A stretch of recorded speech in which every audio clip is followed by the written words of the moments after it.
Hello and welcome to our reflection on Friday.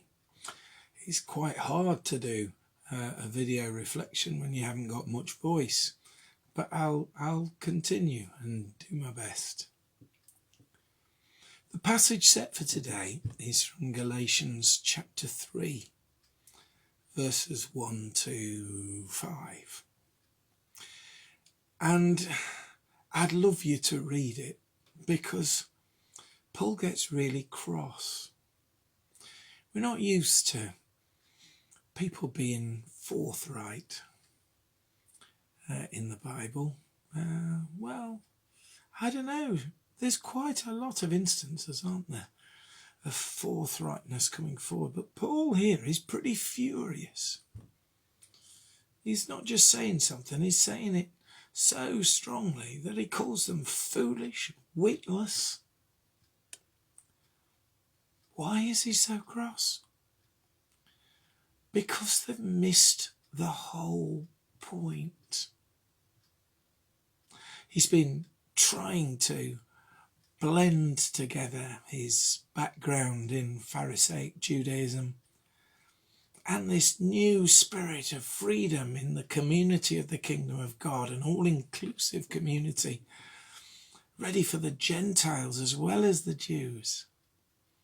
He's been trying to encourage the people in Galatia to take this all on board, and it seems to have started, but then they revert back to all the old stuff and they become very exclusive once again. Can only be a follower of Jesus if you're circumcised. That's the issue for them. And it seems as if all Paul's work has become ignored.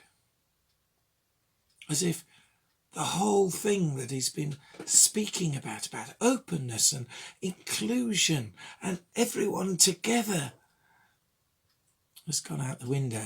They've fallen back on the old law once again. I'm going to say some things that come from the heart now, because I've felt a little bit like that in the difficulties that have arisen because of the issue of same-sex marriage in the Methodist Church. And I know that you're probably fed up of hearing about it, but it's been so disappointing and so frustrating that some people have seen this as an issue where we have to revert back to the way that tradition has told us we ought to go, rather than embracing what I believe is a God-given moment of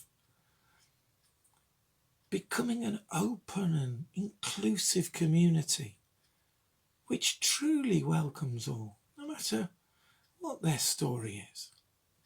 But for some, this has become a game changer, a deal breaker. And I'm trying my best to understand it, but I'm really struggling.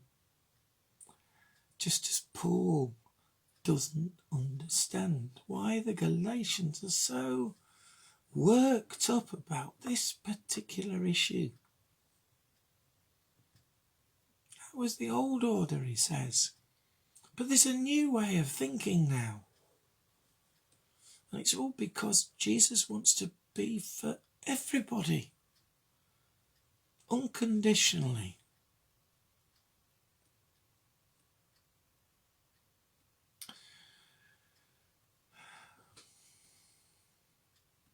And sometimes ministry is really tough. And sometimes it's really frustrating, disappointing. Because everything that we gently, lovingly, with care, have been working towards